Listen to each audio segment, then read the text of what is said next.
Germán Landart presenta Los casos Enigma.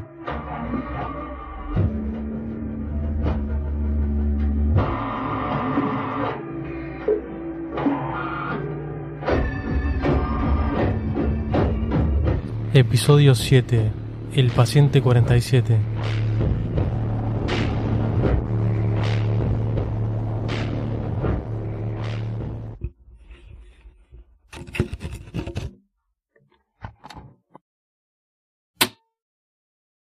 Caso número 7.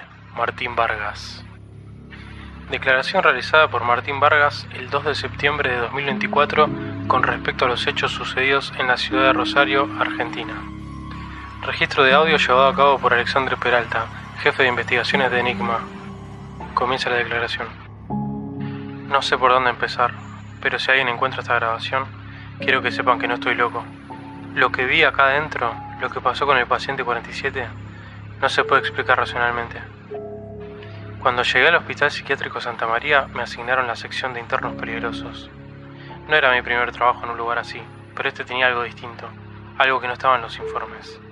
Trabajé en el Hospital Psiquiátrico Santa María durante 3 años. He visto pacientes violentos, trastornos que desafían toda lógica, pero nunca algo como esto. Las noches en Santa María siempre eran las peores. Ser enfermero en este tipo de lugares nunca es sencillo. Entre los gritos de los pacientes, los murmullos de los enfermeros y el sonido de las luces parpadeando, el hospital parecía más una prisión. Todos los internos tenían historias aterradoras, pero ninguno causaba tanto miedo como él. Todos los pacientes del hospital compartían el mismo miedo. No eran los médicos ni a los tratamientos. No, era miedo a él. El paciente 47. No tenía nombre, no tenía registros previos. Solo apareció una noche en la sala de observación, como si siempre hubiese estado ahí. No hablaba mucho, pero cuando lo hacía era para anunciar muertes, y siempre tenía razón. Las cámaras de seguridad siempre mostraban interferencia cuando enfocaban su habitación. Los enfermeros evitábamos entrar solos. Algunos compañeros decían que cuando te quedabas demasiado tiempo cerca, podías sentir una presión en el pecho, como si algo invisible te estuviera observando. Lo vi por primera vez cuando acompañé al doctor Herrera en su ronda nocturna. Su celda estaba al fondo del pasillo, justo donde la luz parpadeaba. Se quedó sentado en la cama, mirándome, como si me estuviera esperando. No dijo nada, solo sonrió, y esa sonrisa me paralizó. Al principio, al igual que todos mis colegas, pensamos que se trataba de otro caso de esquizofrenia severa. Este tipo de casos son muy comunes. Personas que aseguran ver cosas que nadie más ve, que predicen eventos, que afirman ser alguien más. Es moneda corriente en los hospitales psiquiátricos. Así que cuando 47 realizó su primera predicción, pensamos que se trataba de algo así. Había dicho que un interno moriría esa misma noche, y así sucedió. Murió de un infarto, pero traía graves problemas cardíacos de antemano, con lo cual se lo atribuimos a la suerte. Un par de semanas más tarde, predijo que el doctor que le había sido asignado a él moriría de forma violenta. Al día siguiente, el doctor Herrera, que se encontraba camino al hospital, chocó de frente con un camión y falleció al instante. Cuando nos enteramos, el clima en el hospital cambió por completo. Nadie quería saber nada con el paciente 47. Algunos empleados del lugar renunciaron ese mismo día. Esto solo empeoró cuando llegó la tercera predicción. Esta vez, el impacto fue mucho mayor. Dijo que al dueño del hospital, Pedro Medina, le quedaban pocas horas de vida. Considerando que 47 se había acertado 2 veces, se le advirtió a Medina sobre las palabras del mismo. El encargado del hospital le pidió que por lo menos no tome riesgos innecesarios por unos días y sea cuidadoso. El dueño era una persona bastante escéptica y estaba acostumbrado a lidiar con delirios de gente que padecía trastornos mentales. Sin embargo, le comentó al encargado que se quedaría en su casa por unos días, para tranquilidad de todos. Pasaron 2 noches y Pedro seguía con vida en su casa. Todos empezamos a ilusionarnos y a convencernos a nosotros mismos de que todo había sido una gran casualidad. Pero en la tercera noche, Pedro Medina fue encontrado muerto en su casa por causas naturales. En el transcurso de los siguientes días, alrededor del 50% del staff del hospital había renunciado. Yo me volví loco considerando si debía irme de ese lugar o no, pero lamentablemente tenía una familia para la cual proveer y no podía darme el lujo de quedarme sin un ingreso. Aunque para ser muy sincero, una parte de mí tenía una intriga morbosa por saber quién era el paciente 47 y de qué manera estaba prediciendo las muertes. Una semana después de la muerte de Pedro Medina, se decidió que 47 sea trasladado a un hospital de máxima seguridad. Solo restaban 48 horas para su traslado cuando se me comunicó que 47 estaba pidiendo por mí. Un colega me dijo que pasó horas diciendo mi nombre. No decía nada más que mi nombre.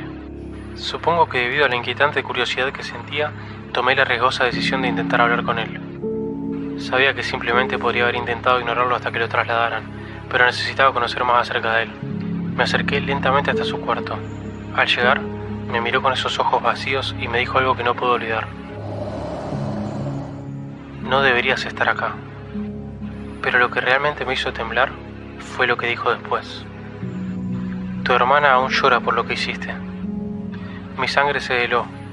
Nadie en ese hospital sabía de mi hermana. Nadie sabía lo que pasó hace años. Pero él sí. Intenté preguntarle cómo sabía lo de mi hermana, pero me interrumpió. Ellos ya lo saben. No pueden dejar cabos sueltos. Y vendrán por vos también. No entendí lo que quiso decir, pero después me mencionó un nombre. Uno que jamás había escuchado dentro de estas paredes. Enigma. Esa noche, 47 desapareció. Su celda estaba vacía, como si nunca hubiera existido. Revisamos las cámaras. Se veía en su cama hasta las 3:33 am y luego, simplemente, ya no estaba.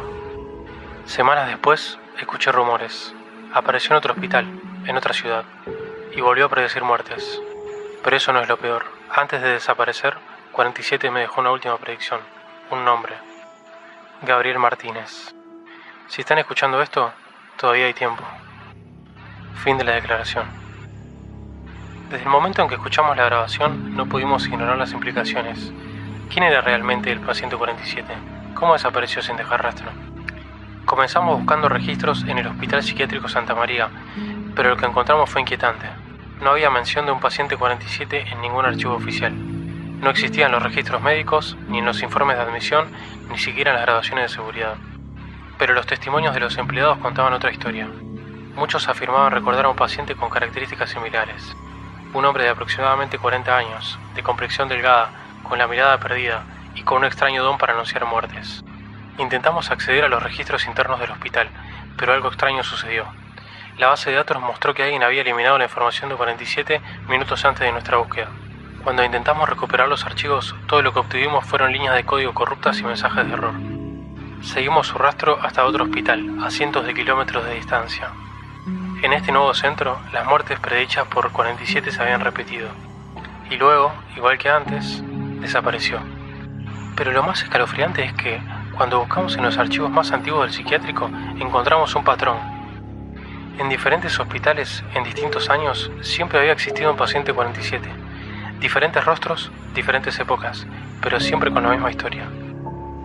Uno de los enfermeros que trabajó con 47 en Santa María accedió a hablar con nosotros. Acordamos reunirnos con él para obtener más información, pero cuando llegamos a su casa estaba vacía. No solo él había desaparecido, no había muebles, fotografías, ni rastros de que alguien hubiera vivido allí, como si jamás hubiera existido. Decidimos revisar nuevamente las grabaciones de seguridad del hospital. Aunque los archivos sobre 47 habían sido eliminados, encontramos un fragmento de video en el pasillo cerca de su celda la noche en que desapareció. En la grabación, a las 3:33 am, la imagen se distorsiona y aparece una figura oscura en la puerta de su cuarto. No hay registros de ningún médico o enfermero en ese sector en ese momento. Luego estaba el mensaje más inquietante de todos, la mención de Enigma. 47 sabía algo, tal vez tenía conexiones con alguna de las organizaciones que hemos estado investigando desde nuestro primer caso. Tal vez no era un simple paciente, sino alguien que sabía demasiado. Y con respecto a su última advertencia, analizamos la grabación de Vargas en busca de detalles que hubiéramos pasado por alto. Al aislar las frecuencias bajas del audio, descubrimos un susurro apenas perceptible. No era la voz de Vargas, era la voz de 47. Ya es tarde. Hablé personalmente con nuestro investigador, Gabriel Martínez. Quería saber cómo se encontraba y qué sentía con respecto a la predicción que hizo 47 sobre su muerte. Puse a Sofía Romero a cargo de la investigación de este caso en particular, ya que no me parecía oportuno que Gabriel participara, considerando la situación. Gabriel me dijo que desde que escuchó la grabación no ha podido dormir bien, que siente que algo lo sigue, que cada vez que mira su reflejo en el espejo le parece ver una sombra detrás de él, aunque sabe que está solo, o eso quiere creer. No se puede escapar de lo inevitable, fue lo último que me dijo. Desde entonces, Gabriel sigue trabajando con nosotros, pero no es el mismo. Se ve pálido, con ojeras profundas. Dice que tiene sueños en los que 47 le susurra cosas que luego no recuerda. Y que, a veces, despierta en la mitad de la noche con la sensación de que hay alguien más en su habitación. La pregunta ya no es si podemos evitarlo. La pregunta es, ¿cuánto tiempo le queda a Gabriel?